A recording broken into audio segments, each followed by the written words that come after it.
આપણા બાળકને ધર્મ સાથે આપણે જોડીએ, તમામ ધર્મોનું જ્ઞાન આપીને એને કમ્પેરેટિવ સ્ટડી કરાવો કે તારો ધર્મ કેટલો મહાન છે સમજ. આવું આપણે જ નથી કરી શકતા કારણ કે આપણે બીજા ધર્મો જાણતા નથી, વાંચવાની તસ્દી લીધી નથી. સો આઈ થિંક એવરીવેર દરેક રૂટ કોઝ કમ્યુનિકેશન છે. આ પેલા જેવું છે કે તમારું પેટ ખરાબ હોય તો બાકીનું બધું ખરાબ થશે, એવું રૂટ કોઝ કમ્યુનિકેશન છે. વાત કરો, 2 દિવસ આવો તને ના મજા આવે તો આપણે જોઈશું. આવી પણ એક લિનિયન્ટ શરત મૂકી શકાય. તું ડાયટ કરે છે તો તું પર્યુષણમાં ઉપવાસ કેમ ન કરી શકે? પણ આપણો મજા શું છે કે એને ડાયટ કરે, જીમિંગ કરે, ફલાણું કરે, પ્રોટીન ખાય, અને પછી આપણે એને એવું સમજાવતા નથી કે પ્રોટીન તો આમાં પણ છે, આમાં પણ છે, આમાં પણ છે. જ્હોન અબ્રાહમ વેજીટેરિયન છે,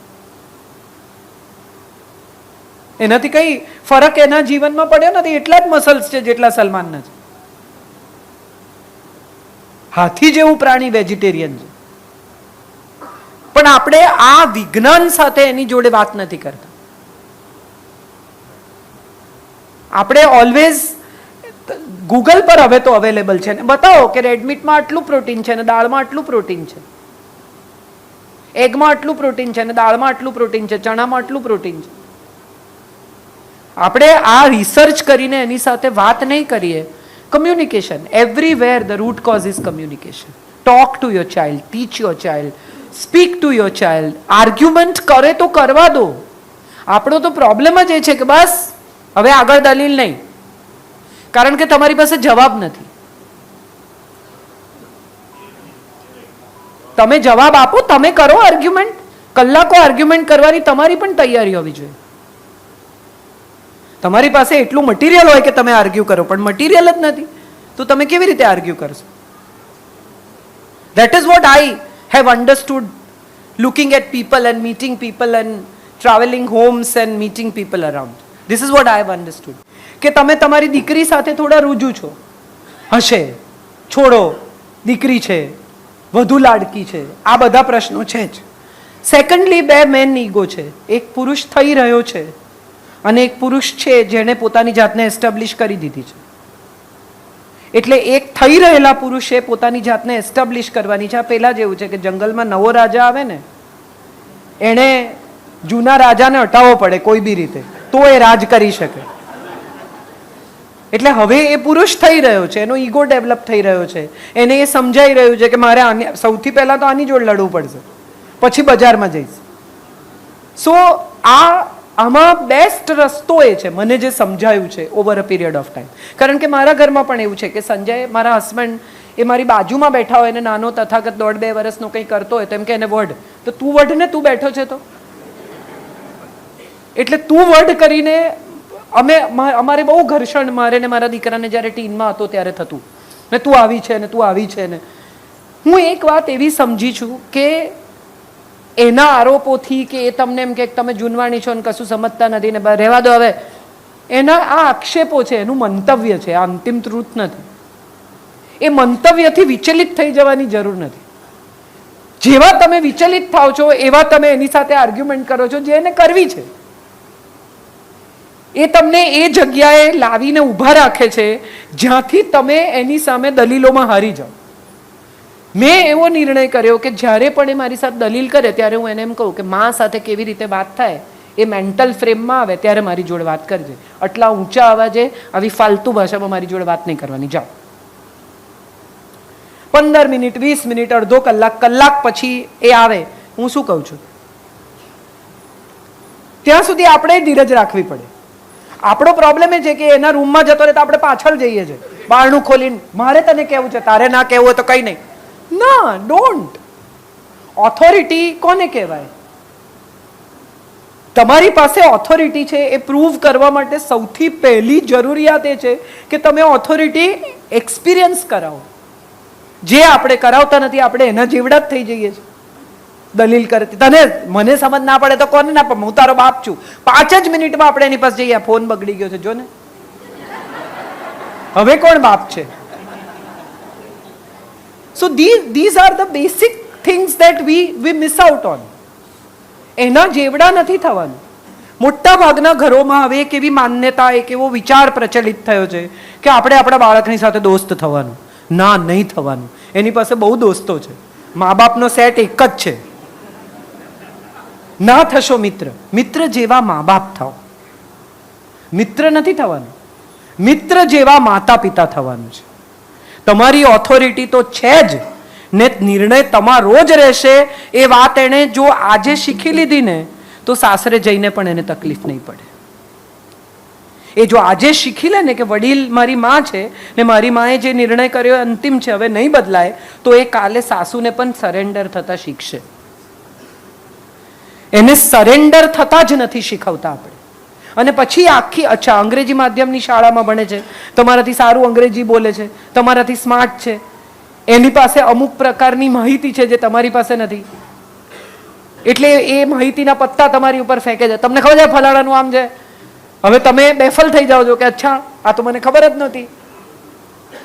આ બધાનો શ્રેષ્ઠ ઉપાય એ છે કે વાત કરવી હોય તો હું ઓપન છું, આર્ગ્યુમેન્ટ કરવી હોય તો નહીં. વાત કરવી હોય તો આઈ એમ ઓલવેઝ ઓપન, દલીલ કરવી હોય તો હું ઓપન નથી. એ જાય પહેલા તમે જગ્યા છોડ દો. થાય છે શું કે એ ગુસ્સે થઈને જે એને કહેવું એ બધું કહીને જતો રહે છે અને તમે ત્યાં જ ઊભા રહી જાઓ છો અને પછી તમે એની પાછળ દોડો છો કે હવે મારે કહેવું છે, સાંભળ. ના, તમે જગ્યા છોડી દો કે મારે આ ભાષામાં અને આટલા એંગ્સ્ટ સાથે તારી સાથે આ દલીલો કરાય જ નહીં. આટલા ગુસ્સા સાથે તું જે દિવસે શાંત થઈ જાય, મારી સાથે વાત કરી શકે, કમ્યુનિકેટ કરી શકે, એક લેવલ પર આવે ત્યારે વાત કરીશું. ત્યાં સુધી મારે વાત જ નથી કરવી. અને એ 2 દિવસ બી થાય, 2 કલાક બી થાય, પણ તમે તમારી ધીરજ ખોઈને જો પાછા વાત કરવા પહોંચી ગયા તો તમારી ઓથોરિટી ગઈ. Wait till he calms down and he comes to your terms. ધંધો કરો છો બધા, વણિક છો, તમને નથી ખબર બિઝનેસમાં માણસને કેવી રીતે તમે તમારી ટર્મ્સ પર લઈ આવો. સામેથી 3 ફોન કરો એટલે તમારો ભાવ પડી જાય. નહીં કરવાના. આવશે, આપણો માલ ચેમ્પિયન છે, આપણી પાસે જ આવશે, બજારમાં ફરી લેવા દો. આ ન્યાય બાળકો માટે પણ છે કે મા બાપ એક જ છે એની પાસે. પરમની મમ્મી સારી રીતે રાખે છે, તારે જવું છે, હું બેગ પેક કરી આપું. એને ખબર છે કે પરમની મમ્મી નહીં રાખે, મારી જ મમ્મી રાખશે. એટલે મને તું એવું ના શીખવાડ કે પરમની મમ્મી બહુ સારી. હું તો જાણું જ છું કે હું સારી છું. કોન્ફિડન્સ એટલો બધો અગત્યનો છે માતા પિતા તરીકે, જે આપણે બધા અજાણે ખોઈ બેઠા છીએ. અજાણે ખોઈ બેઠા છીએ. આપણને લાગે છે કે હું કંઈ ખોટું નથી કરતો ને, હું કંઈ આમ નથી. ના, તમે ઉત્તમ પિતા છો. એ તમને એમ કે નથી, એથી તમે નથી એવું ના માની લો. એને મજા આવે છે આ કરવાની કે તમને કશી સમજ નથી પડતી. એટલે આપણને બી થાય, હે મને નહીં સમજ પડતી હોય. ના, don't go there. He wants to take you there. કારણ કે આ પેઢી બહુ સ્માર્ટ છે. ટેકનોલોજી સાથે જન્મેલી પેઢી છે. તમને જે સેલફોન શીખતા 5 વર્ષ લાગ્યા, એ 5 વર્ષનું છોકરું 5 મિનિટમાં શીખી જાય છે. તમારા લોક, એને ABCD નથી આવડતી હજી, પણ એ તમારા ફોનનું લોક ખોલી શકે છે. એક વાર એ પેટર્ન જોઈ લે તો એ ફટ ખોલી નાખે છે. એની મેમરી ચેમ્પિયન છે, એની આવડત અદ્ભુત છે, એ સ્માર્ટ કિડ છે, સ્માર્ટ સ્કૂલમાં જાય છે. તમારાથી વધુ એને સગવડો મળી છે એટલે એનો આત્મવિશ્વાસ તમારાથી વધારે છે. એ બધી જગ્યાએ જો તમે તમારી પાસે એક જ વસ્તુ છે, અનુભવ ને ઓથોરિટી, એ નહીં વાપરો તો તમારી પાસે બીજું કંઈ છે જ નહીં. કેટલીક વસ્તુઓમાં ન પડવું એ પણ એક ઉત્તમ ઉપાય છે, કારણ કે એમના બાળકો એમણે મોટા કરવાના છે. મોંઘવારી એવી છે, એક બેટર જીવન આપવાનો તમારો જે પ્રયત્ન છે. સ્કૂલની ફીસ કયા પ્રકારની છે? That is in every community. Everywhere there is a single child. Everywhere there are people who get married late. There are everywhere people who don't want to get married, don't want to have children. Everywhere the new generation is in the same frame of mind. They are not different. આ જૈન સમાજમાં જ છે એવું ન માનો. All. I don't want to fall into any religious argument. I don't want to make any statement which is controversial, but the truth is કે આપણે અમુક રીતે આપણા બાળકોને એ બ્રેવરી કે એ હિંમત કે એ આત્મવિશ્વાસ નથી આપી શક્યા, એ જો નવા મા બાપ આપી શકે તો એમણે આપવો જોઈએ. તમારો ફેથ, તમને એક સ્કૂલમાં એક છોકરો એમ કહી જાય કે તમારા તો 33 કરોડ દેવ છે, કોને પૂજવાના? અને આપણું છોકરું ઘેર આવીને આપણને પૂછે તો આપણી પાસે એનો જવાબ છે? હા છે. આપણી પાસે એનો જવાબ એ છે કે અમે તો પવનને, પાણીને, પર્યાવરણને પણ દેવ માનીએ છીએ. અમે દરેકને દેવ માનીએ છીએ અને દરેકની સાથે અમે સરેન્ડર થઈને વર્તીએ છીએ, કારણ કે અમારા મનમાં દરેક પ્રત્યે આદર છે. હવે આવી દલીલ તમે કરી નહીં શકો તો, કારણ કે તમે વાંચતા નથી, તમારી જ પાસે તૈયારી નથી એની સાથે દલીલ કરવાની. કન્વિન્સ કરવા પડશે આજની પેઢીને, કારણ કે વાય જનરેશન છે. They have all whys in their lives, and if you cannot answer those whys, they will not listen to you. Prepare થાઓ જવાબ આપવા માટે. કેટલા તારા છે કહેવાનું? 68,75,729. એ તમને એમ કે તને કેવી રીતે ખબર? તો કે તું ગણી લે, તને કરેક્ટ ના લાગતા હોય તો. તમે ઓથોરિટી પર છો એ વાત તમે કેવી રીતે પ્રૂવ કરો? બહુ એક છેલ્લો પ્રસંગ શેર કરીને મારી વાત પૂરી કરું.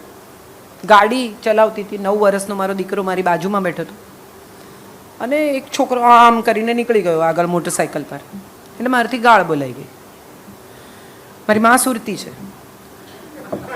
તો એટલે હતી, હવે તો છે નહીં, પણ એટલે મારો દીકરો 9 વર્ષનો આમ બાજુમાં મારી મને આમ જોઈને કહે છે કે તું ગાળ બોલી. હવે હું એમ કહું કે હું નથી બોલી તો હું જુઠ્ઠી છું. હું જો એમ કહું કે હા યાર આમ તેમ, તો હું એની સામે નીચી છું, મારી ઓથોરિટી જાય છે. એટલે મેં એને કહ્યું, મેં કીધું તને કોણે કીધું આને ગાળ કહેવાય? આટલું જ કરવાનું છે. હવે જવાબ આપવાની સ્થિતિમાં એ છે, હું નથી.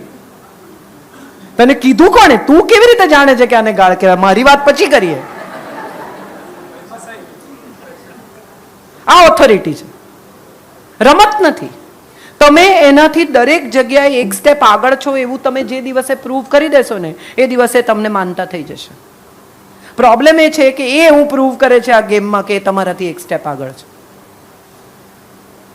અને આ ગેમ કોઈ પણ રીતે અટકાવવી પડે જો સારા ઉછેર સાથે એક સારી પેઢી તૈયાર કરવી હોય, કે ઘરમાં શાંતિ રાખવી હોય, કે પરિવારમાં અમુક પ્રકારનું સમાધાન શોધવું હોય.